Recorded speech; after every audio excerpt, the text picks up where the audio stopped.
The more subscribers I get on YouTube, the more ridiculous emails I get from companies wanting me to promote their products. €1,000 for me to feature a portable carbon monoxide detector, or €1,400 to collaborate with our AI nonsense, or an unlimited supply of ultra low quality Bluetooth headphones.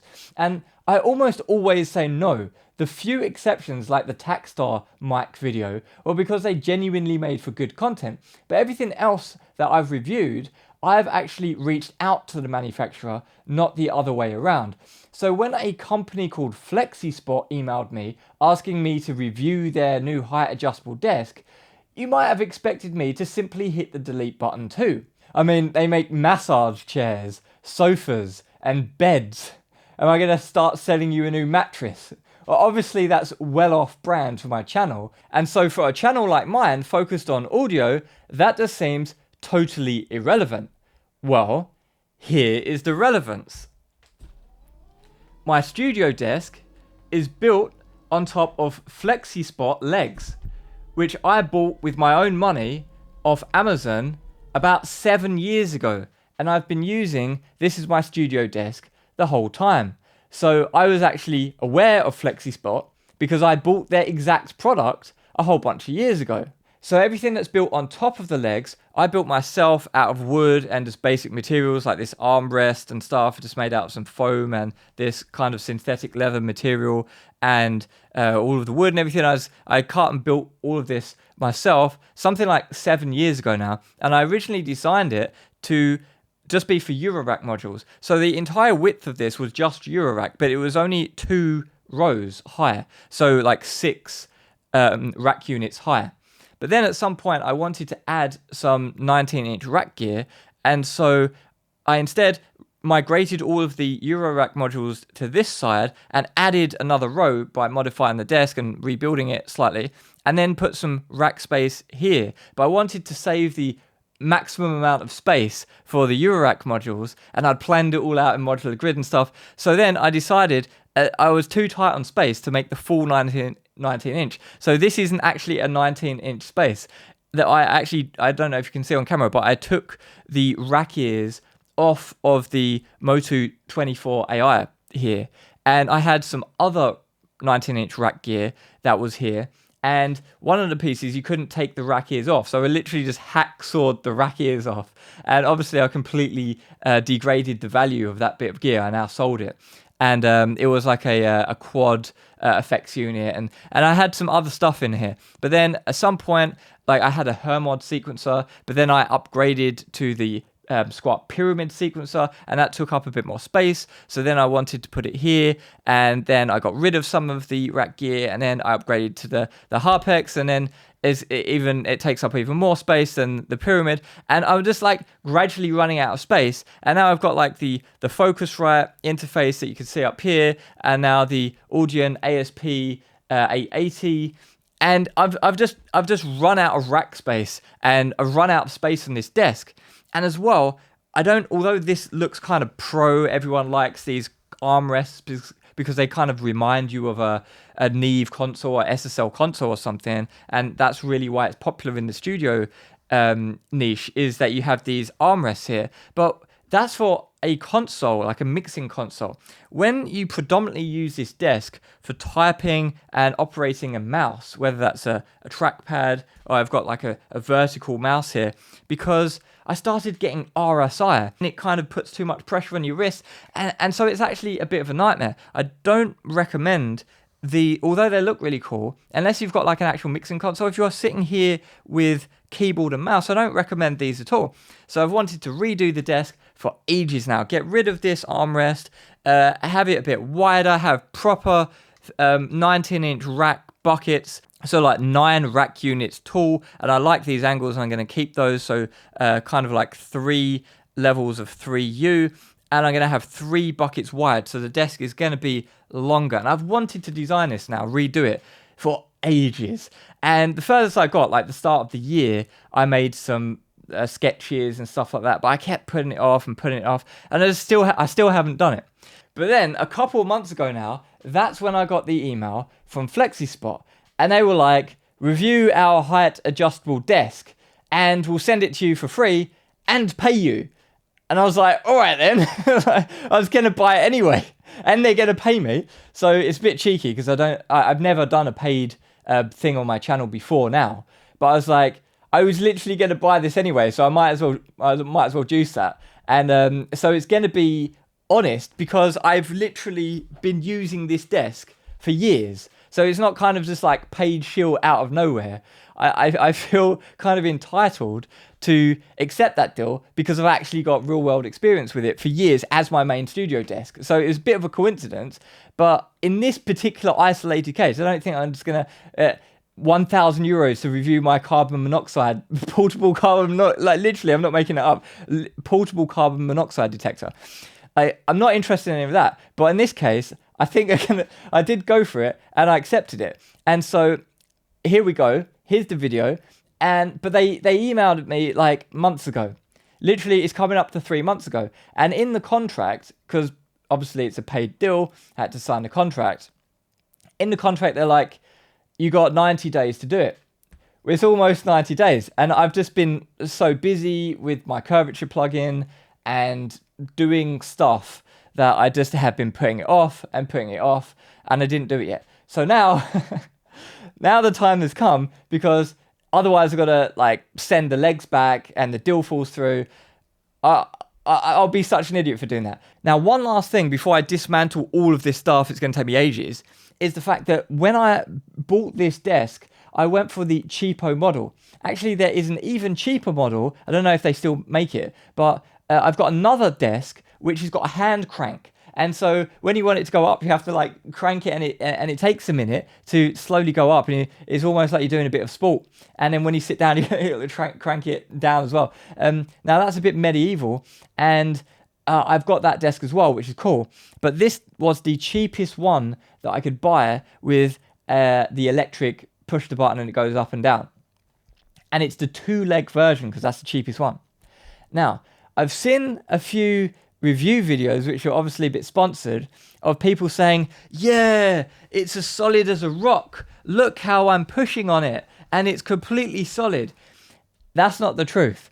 In my personal experience, having used this desk for many years now, it has a bit of a wobble. Now, I don't know if this is just because it's an older model. This is, as I say, this is years old now, and it's way outlasted all of my expectations for this desk. I thought the motors would blow up at some point. I thought, yeah, I have to factor in a new desk every 2 years because the motors are going to burn out from going up and down. It hasn't burnt out. It still works completely fine, as I've demonstrated at the start of the video. There's no problems with it. It doesn't go like wonky or anything. All of the things I thought were originally going to go wrong with it haven't gone wrong with it. It's been completely fine. The only problem, which kind of annoys me, it doesn't annoy me anywhere near as much as the pad that gives me RSI, and that's one of my main motivations, as well as the lack of gear for redoing the desk. This doesn't annoy me that much, but I just want to be real here that all of the people who pretend it doesn't wobble, they're lying. At least on this older model. Maybe this is just worn out or whatever, but it still wobbled when I bought it new. This desk that I bought does wobble, and I will demonstrate that now. It's not just a little bit of wobble. If you give it some welly, this desk will really stuff is like, it's like an earthquake. Like you can really make this thing wobble. And if you really want something rock solid, don't buy the 2-leg version. And don't believe the reviews where they're like, oh, it's so stable. Look, I'm putting all my weight onto it. It's like, no, if you put if I put a finger on it, I can make it wobble with one finger. And I'm assuming that FlexiSpot are going to have a problem with me being real about my experiences using this desk and saying about the wobble.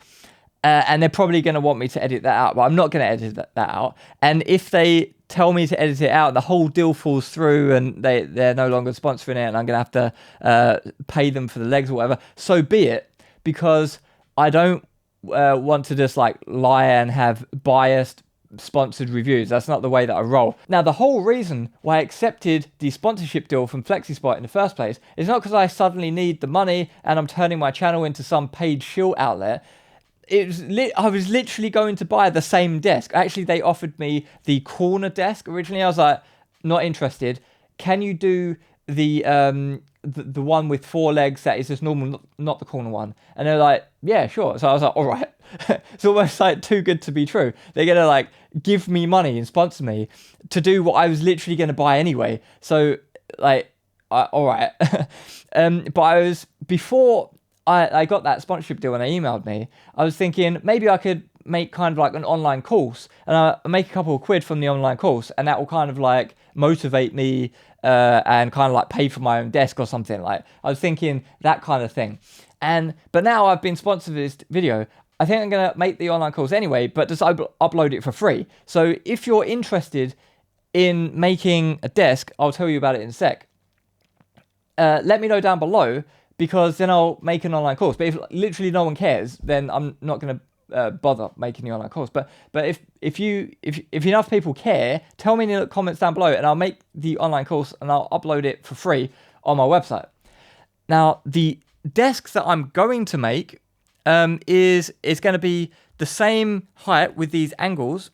So 3U, 3U, 3U, in total 9 U of rack space in 3 bays of 19-inch racks. So I'm going to redo the Eurorack stuff into like racks. There's going to be like 1, 2, 3, 1, 2, 3, and then this is going to be 19-inch rack space.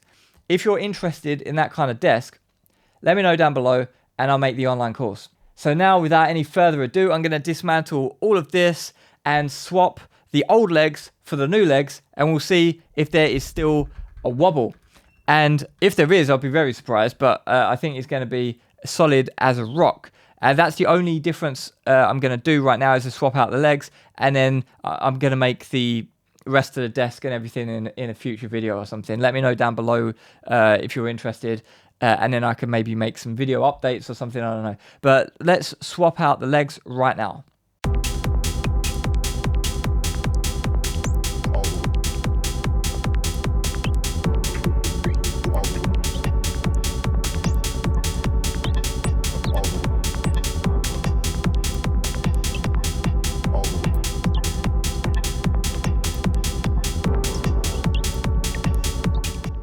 So this was the original control panel. You can see it's just some kind of like LCD type thing, whereas this one is updated and looks way more modern. It's also got a USB-C socket here, so I'm assuming that's so that you can charge your phone or something. I also noticed that this new power supply is quite lightweight and is probably going to be a switch-in design inside, whereas this old one is really heavy, and I think this is an old school linear style power supply. But apart from that, it's the same kind of thing, but this new one is just like way more sturdy, significantly so. So that took a while, but I've swapped over the legs now, and my initial impressions are that it is very sturdy indeed and much heavier than the original model that I have, to the point where it was pretty heavy turning the desk over onto the right way up, because you assemble it upside down and you turn it over, and it was pretty bloody heavy. And so I noticed as well, as you could probably see on the camera, that the lowest setting is lower than on the other desk. So I think this one goes lower, and it also goes higher than the original model. In terms of the sturdiness, we can test it out. Like, obviously, if I lean my elbow on it, it's like not moving very much because it's got 4 legs.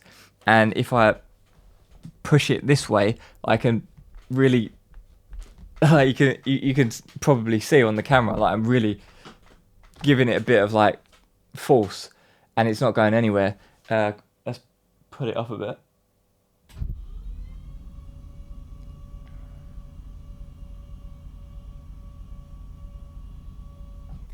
So now it's pretty high. You can see the exposed side of the desk there.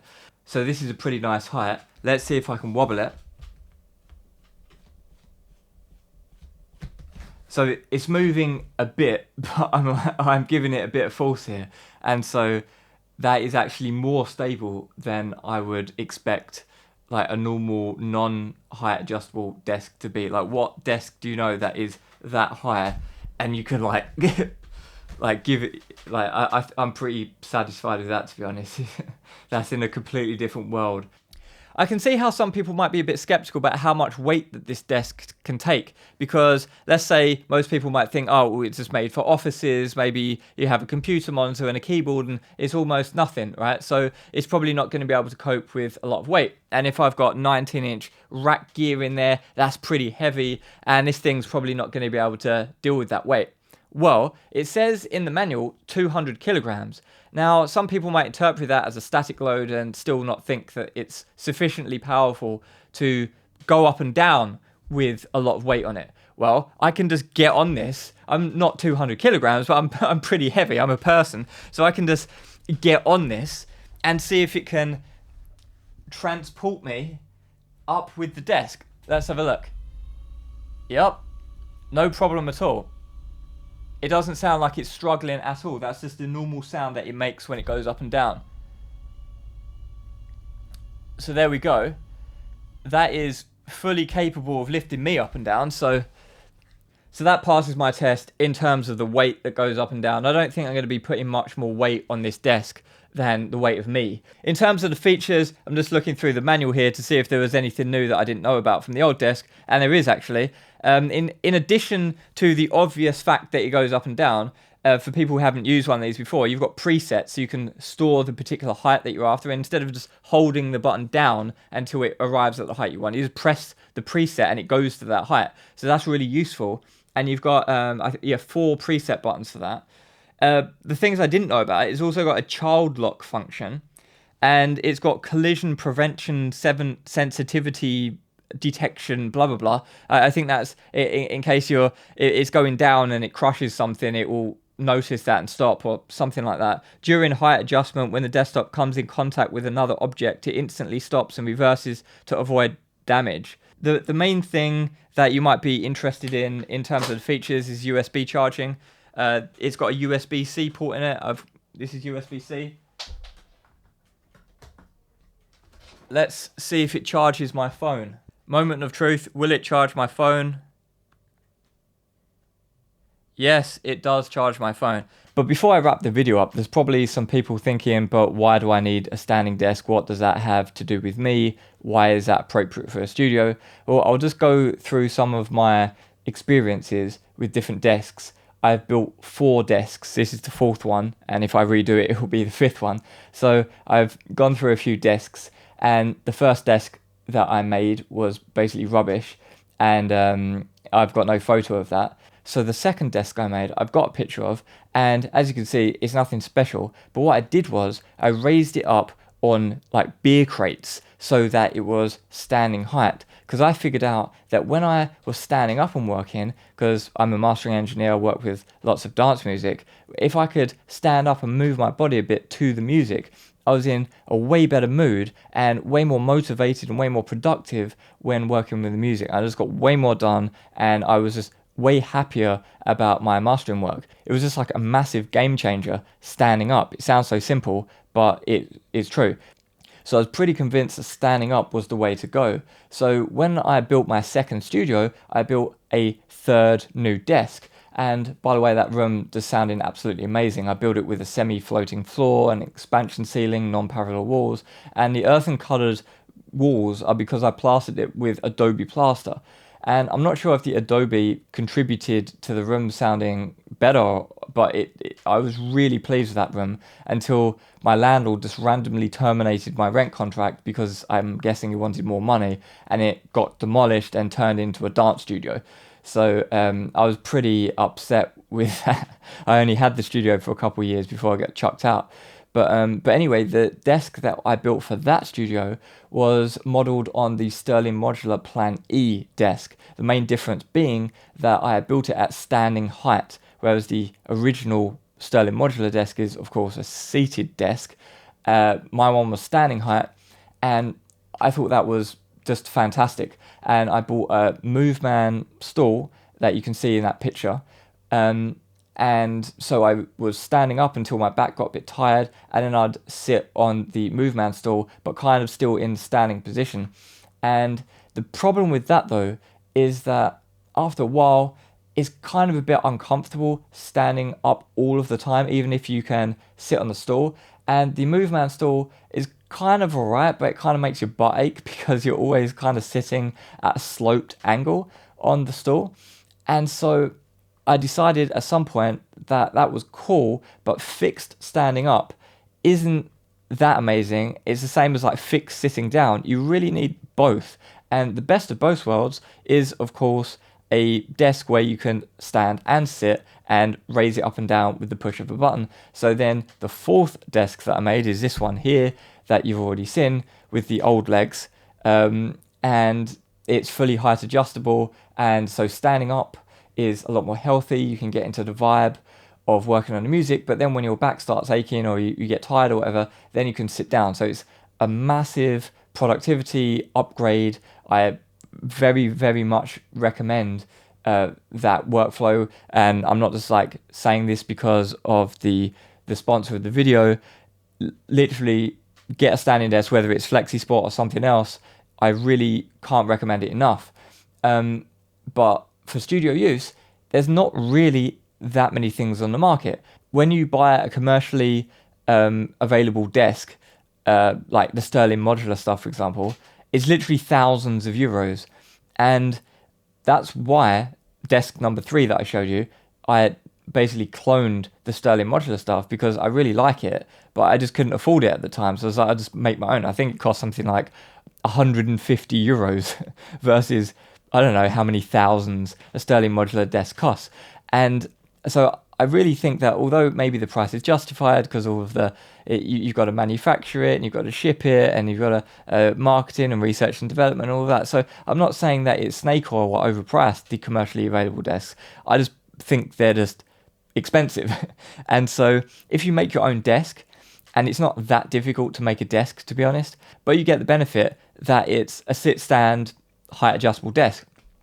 So I have no idea why in this day and age anyone would buy a commercially available studio desk. They're just so much more expensive than you need when you can just buy the frame and then build on top of it whatever you need. In my case, I'm just going to have a whole bunch of Eurorack stuff with some 19-inch rack gear in there. If you've only got 19-inch rack gear, you might want to check out how the desk actually fits together with the... You don't want to have like the rack gear hitting the frame or like not being able to fit into the desk because the frame is in the way. So you need to kind of like plan it and work out how to integrate it.